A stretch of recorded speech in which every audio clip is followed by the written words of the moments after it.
Hola, sean bienvenidos a Mundo 2020, nuestro programa de análisis aquí en Cubavisión Internacional.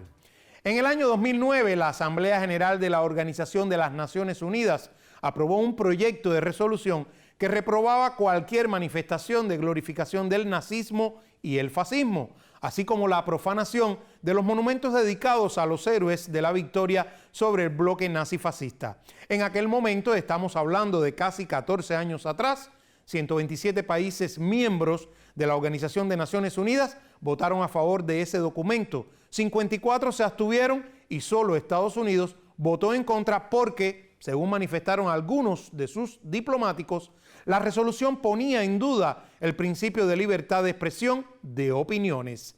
13 años después, el pasado 2022, nuevamente la Asamblea General aprobó otra resolución de condena al nazismo y contra su glorificación y enaltecimiento, gracias al voto favorable de 105 países. Un total de 15 naciones se abstuvieron y lo lamentable es que 52 estuvieron en contra, encabezados nuevamente por Estados Unidos y todos los miembros de la Unión Europea. Hipocresía total, cuya secuela son las continuas acciones de enaltecimiento del fascismo, los actos de glorificación de los nazis y de los exmiembros de la Waffen-SS con monumentos, homenajes y otorgamiento de títulos de héroes a quienes comprobadamente fueron colaboracionistas nazis y partícipes de genocidios. Muy lejos de fenómenos de esta magnitud, muchos cubanos de esta isla vimos con preocupación un aislado incidente local que apunta, consciente o inconscientemente, a este tipo de acciones o actitudes apologéticas del nazifascismo. En una festividad importada como lo es Halloween, un joven vestido como militar nazi fue premiado en un concurso de disfraces. El repudio popular se hizo patente en redes sociales y en medios de prensa. Autoridades culturales informaron el cierre provisional de la institución estatal que acogió el evento, la investigación del hecho y la aplicación de las medidas pertinentes. Les propongo desentrañar los peligros que encierran estas acciones de glorificación y enaltecimiento de la ideología neonazi y el doble rasero hipócrita de Occidente ante estos actos, para lo cual hemos invitado al profesor Ángel Rodríguez Soler, del Centro de Investigaciones de Política Internacional. Acompáñenos.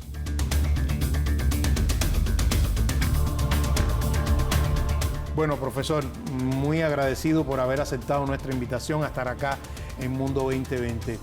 Concluida la Segunda Guerra Mundial y pese a que la Guerra Fría desatada entre Occidente y el entonces campo socialista se recrudecía, ambas partes tuvieron en común un choque frontal contra cualquier manifestación nazifascista. Eran enemigos, pero mantenían una postura de combate al nazifascismo. Sin embargo, desde finales de los años 90 y sobre todo en las décadas posteriores al inicio del nuevo siglo, se han ido exacerbando manifestaciones de esa ideología e incluso movimientos que la enarbolan abiertamente. ¿A qué le atribuye usted este fenómeno? Muchas gracias por la invitación. Bueno, como usted bien dijo, desaparece el campo socialista. Hay ciertos países que van a entrar, fundamentalmente los países de Europa del Este, a un nuevo modelo económico, social, que es el neoliberalismo. Y además también que ese modelo económico-social del neoliberalismo trae también ciertas aperturas democráticas. Vivían en la época del campo socialista en una especie de autoritarismo.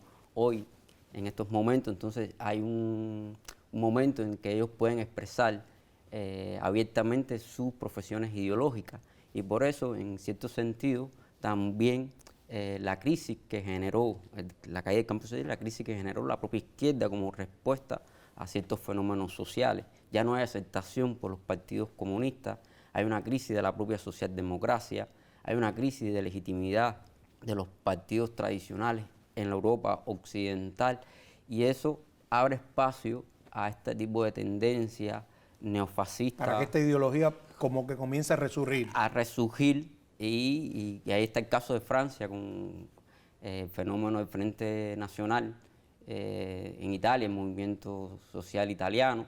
Hay expresiones que van a ir tomando cierta postura con respecto a cosas que el modelo neoliberal va abandonando, en sentido, las cuestiones sociales.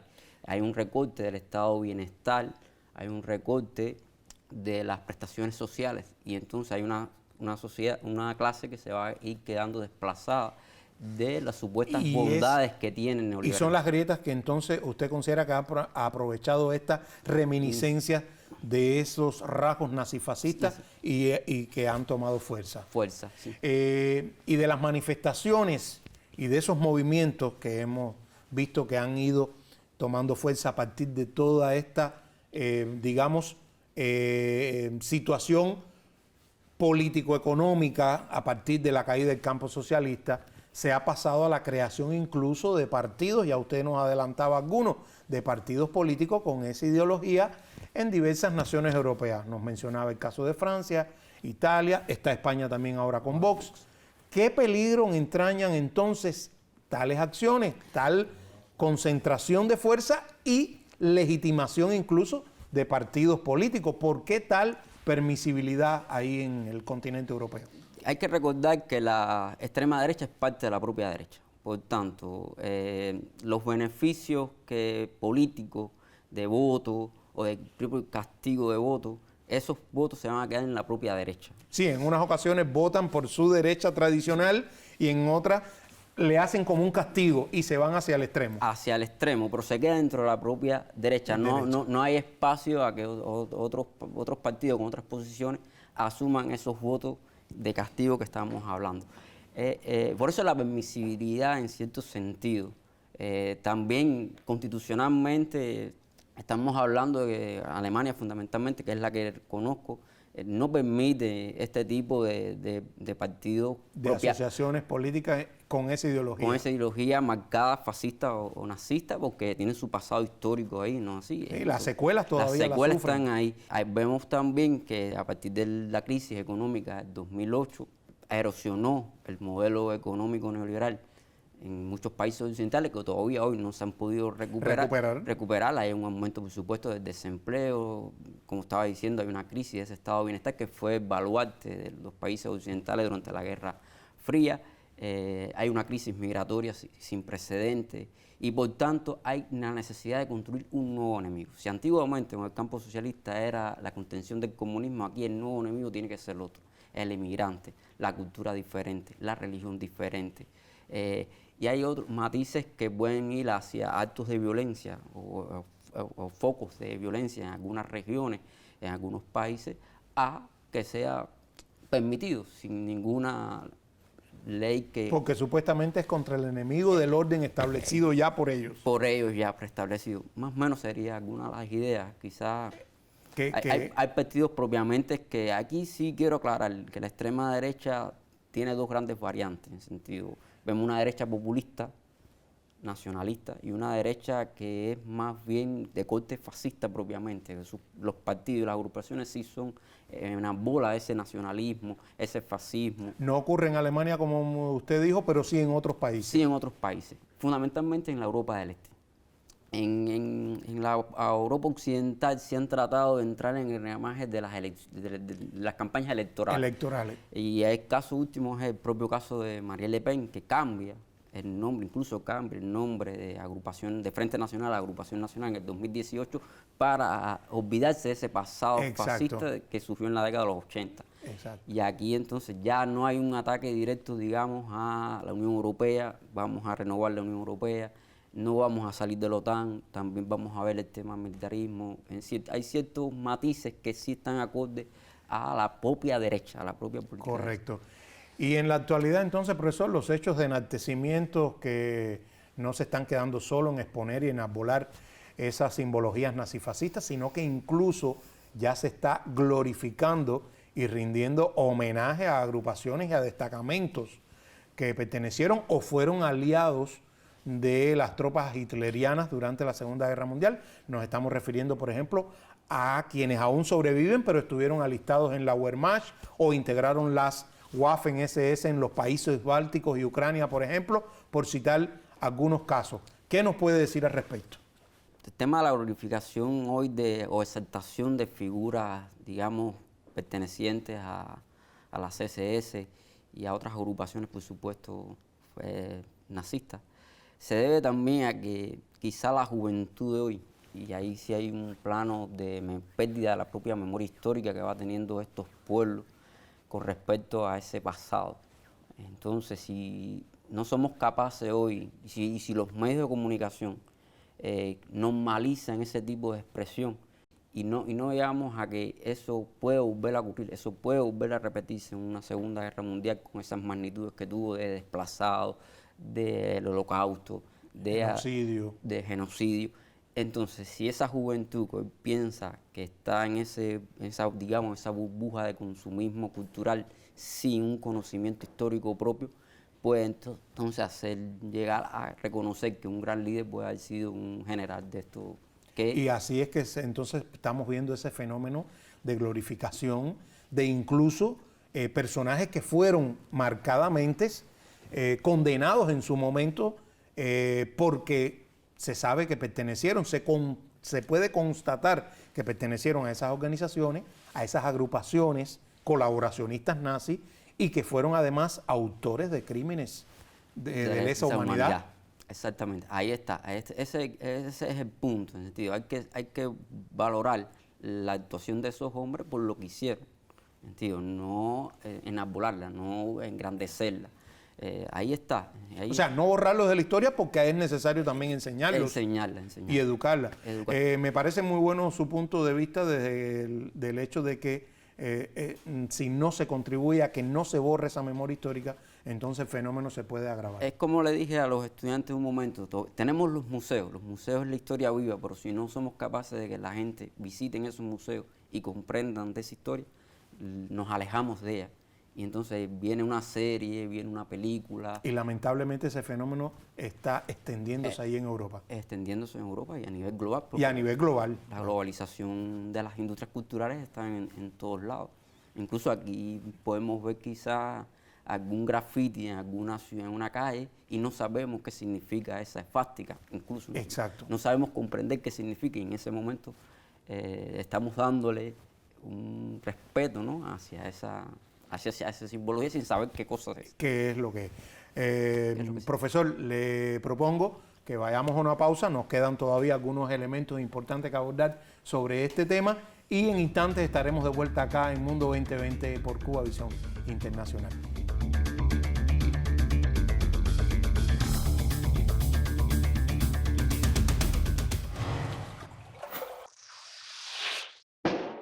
Me gusta viajar al pasado para hacerle preguntas.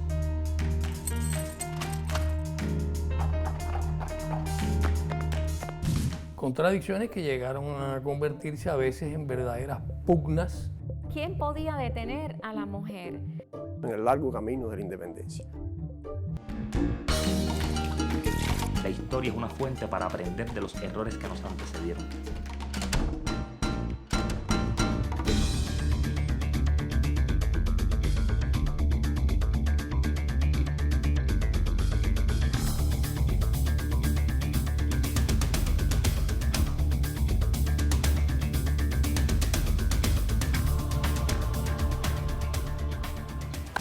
Estamos de vuelta acá en Mundo 2020, continuamos conversando con el profesor Ángel Rodríguez Soler del Centro de Investigaciones de Política Internacional. Profesor, un fenómeno que cada vez acontece con mayor frecuencia es que desde Occidente se está pretendiendo continuamente reinterpretar la historia, reescribirla y situar como gran protagonista, por ejemplo, la Segunda Guerra Mundial a Estados Unidos como el salvador de Europa y gracias al cual, junto a sus aliados, lograron vencer la cruzada nazifascista en detrimento de la hazaña que los propios autores de cualquier ideología en ese momento de Europa reconocieron que realizó el entonces pueblo soviético y su ejército rojo, un pueblo soviético que sufrió la muerte, según la mayoría de las cifras, o sea, el denominador común de las cifras, de unos 27 millones de personas. Incluso en la reciente 78 Asamblea General, recuerdo que en su intervención el presidente de Polonia, Andrzej Duda, también incluso una nación, por cierto, liberada íntegramente por el Ejército Rojo, también puso en tela de juicio la autoría real de las hazañas del Ejército Rojo, y un poco que le otorgó ese mérito de la salvación de Europa a las tropas aliadas, pero sobre todo haciendo énfasis en el papel de Estados Unidos en esa Segunda Guerra Mundial. Lo importante en este caso es que usted nos dé su valoración sobre este acto de reinterpretación y de reescribir la historia. No es un fenómeno nuevo. No es un fenómeno nuevo de que los países occidentales quieran quitarle el mérito al papel que jugó, ¿no?, en el ejército soviético, el ejército rojo, en la Segunda Guerra Mundial. Sí, porque no era Rusia, que siempre debemos aclararlo. Sí. Era la entonces Unión Soviética Entonces, y el Ejército Rojo. El Ejército Rojo y las resistencias nacionales, que también a veces... Las resistencias nacionales. Que a veces olvidamos también el papel que jugaron en el fin de la Segunda Guerra Mundial. Y aquí voy a dar mi valoración con respecto a este pronunciamiento que hace Andrzej Duda, el presidente de Polonia. Uno puede ser también en la reivindicación histórica, ¿no?, porque recordar de que en la Segunda Guerra Mundial se divide Polonia en el pacto de no agresión entre Alemania y la entonces Unión la Soviética. entonces Unión Soviética, en el famoso pacto Ribbentrop-Molotov. Ribbentrop-Molotov. Las dos partes de Polonia divididas a la mitad. Y la otra tiene que ver también con supuestos crímenes que cometió el Ejército Rojo bajo las órdenes de Stalin en los sucesos de Katyn. Incluso en el 2010, el presidente Putin reconoce públicamente, pide perdón, pide disculpas por los sucesos ocurridos en Katyn, pero al parecer eso no significó mucho para... Pero los sucesos de Katyn fue solamente uno suceso dentro de toda la epopeya de la Segunda Guerra Mundial. Dentro de la guerra, estamos hablando de un tema guerra, estamos hablando Exacto. del tema de la guerra. La guerra también se comete en... Porque un gran peso hay que darle entonces también a la liberación de todos los campos de concentración nazi. Ahí es donde quiero llegar, ahí es donde el punto que quiero llegar. No se puede olvidar entonces que los propios ejércitos soviéticos, el ejército rojo soviético, es el que libera los campos de concentración de la propia Polonia. Pero profesor, ¿cree usted entonces que esos elementos que nos ha dicho ahora son suficientes como para rearmar una historia nueva, como para reescribirla, como para reinterpretar lo que realmente ocurrió entonces al término de la Segunda Guerra Mundial, no, durante y al término de la Segunda Guerra Mundial? Creo que no, los hechos están, los hechos demuestran el papel que jugó el Ejército Rojo en esa Segunda Guerra Mundial. Eso no se puede olvidar. Los 90 días que tuvo que soportar Leningrado en su momento, bajo el asedio de las tropas hitlerianas, la batalla del Arco de Kursk, la propia liberación de esos campos de concentración, no simplemente en Polonia, sino en la propia Alemania. En la propia Alemania. Están ahí presentes. Lo que quizá el presidente de Polonia quiso disuadir un poco la tensión que existe hoy dentro de la propia, digamos, presión que siente Polonia hoy de la Unión Europea, tío, y cómo aliarse directamente a Occidente, incluso el conflicto que hoy está en desarrollo ruso-ucraniano, es para desprestigiar aún más la imagen de Rusia a nivel internacional. Claro, yo le puse el ejemplo de la intervención del presidente polaco. No es del todo de lo que estamos hablando. Es lógico que usted haga esa salvedad. Es también, digamos, buscar la simpatía de los partidos que estén, de los votantes que sean en contra de los propios rusos. Es propio de todos los procesos electorales en estas naciones europeas.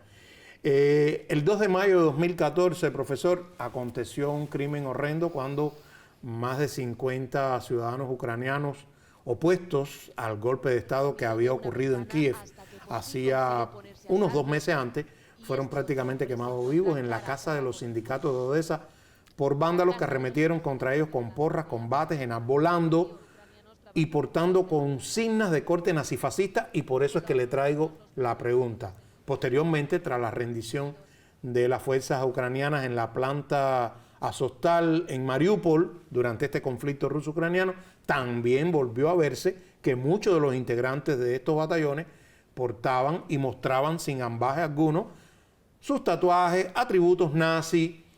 Sin embargo, la mayor parte de Occidente, incluidos los medios, o han ocultado o sencillamente no le han dado toda el realce que debe tener o la crítica que debe llevar esa glorificación, ese enaltecimiento de esos símbolos fascistas, nazifascistas. ¿Es casual o usted cree que es una estrategia mediática? ¿Cuál es su consideración al respecto?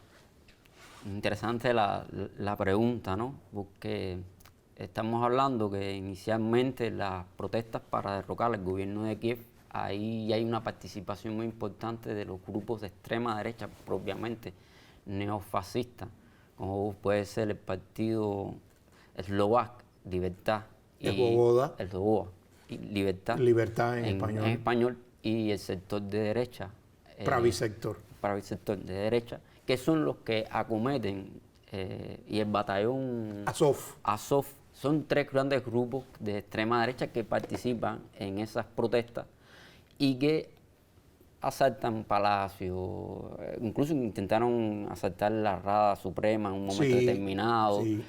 Llegan a ese lugar. Llegan hasta Odessa y también son partícipes. Por eso parte del conflicto ruso-ucraniano es eso, es desnazificar la región ucraniana y la desmilitarización de Ucrania.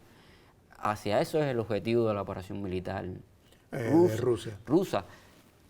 Los medios, claro, por supuesto, van a omitir la masacre, sino ocultar esa información porque también es factible a sus intereses. Recuérdense que estamos hablando de un gobierno que era prorruso a un gobierno que ahora es pro-occidental, pro-europeo y fundamentalmente aliado estratégico de los Estados Unidos. Pero lo lamentable es que ese gobierno pro-occidental, hay evidencias de que hay una gran presencia de ideología nazifascista, de elementos nazifascistas, y Occidente, sin embargo, ahora hace como de la vista gorda. Caso omiso. Entonces los intereses geopolíticos son los que determinan ahí, ¿ese es su criterio? Los intereses geopolíticos son los que están determinando esa situación. La actuación.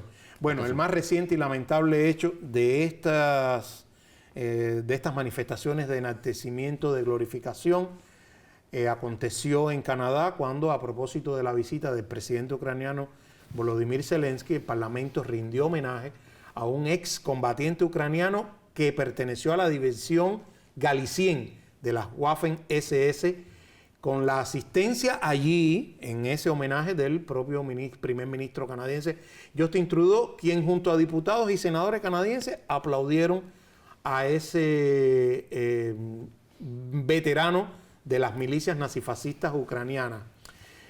El propio titular de la Cámara, Anthony Rota, lo calificó de héroe ucraniano y canadiense y le agradeció su servicio. Por supuesto que Rota, después que se hizo toda una denuncia de esa situación, Rota dimitió, pero la oficina de Trudeau, del primer ministro, se excusó con que no sabía, que no estaban informados de esa invitación ni del reconocimiento que le iba a hacer a Yaroslav Hunka, que por cierto es el nombre del veterano ex integrante de las Waffen-SS ucranianas. ¿A dónde podría conducir actos como este si se siguieran aconteciendo, si siguieran produciéndose, profesor? Como bien estamos hablando, ¿no? Glorificar estas figuras puede, en cierto sentido, exacerbar ciertos nacionalismos que todavía están ocultos en la propia Europa, del este fundamentalmente. Y no simplemente es disculparse con la comunidad judía propiamente de Canadá ni del mundo, sino es que usted tenía que saber a quién estaba invitando. A un señor de 98 años que se mostró como el salvador, el héroe de la invasión soviética. Que lo declaró héroe ucraniano y canadiense. Y canadiense, exactamente. Estás dándole un valor, digamos, moral a alguien que lo que hizo fue asesinar personas. Asesinar personas, e incluso... O que participó en una división que cometió crímenes de lesa humanidad. Una situación muy grave entonces, profesor. Sí, y conflicto mismo, en vez de generar diálogo entre rusos y ucranianos, va a seguir exacerbándose ese conflicto.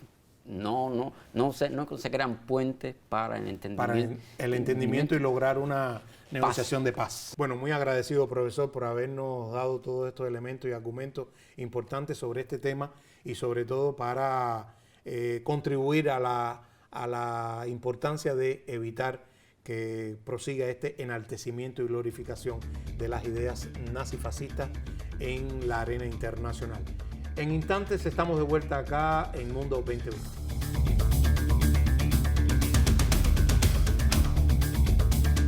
Los oportunos argumentos que sobre el tema nos ha dado el profesor Ángel Rodríguez Soler invitan a reflexionar sobre los peligros palpables que para la comunidad internacional tienen los actuales actos de enaltecimiento y glorificación de la ideología nazifascista, y en particular el doble rasero de las potencias occidentales que por un lado enarbolan la defensa de sus naciones frente al terrorismo, pero por el otro desvían la mirada o sencillamente permiten acciones de movimientos con clara tendencia nazifascista si ello le favorece sus intereses geopolíticos. Para mayor hipocresía intentan reescribir la historia, interpretada acorde con sus intereses, aunque ello implique lavar los crímenes, vejaciones y genocidios sufridos por pueblos enteros algunas décadas atrás. Recuerden seguirnos en las redes sociales, comentar, opinar y enviarnos sugerencias. Nos vemos en nuestra próxima entrega.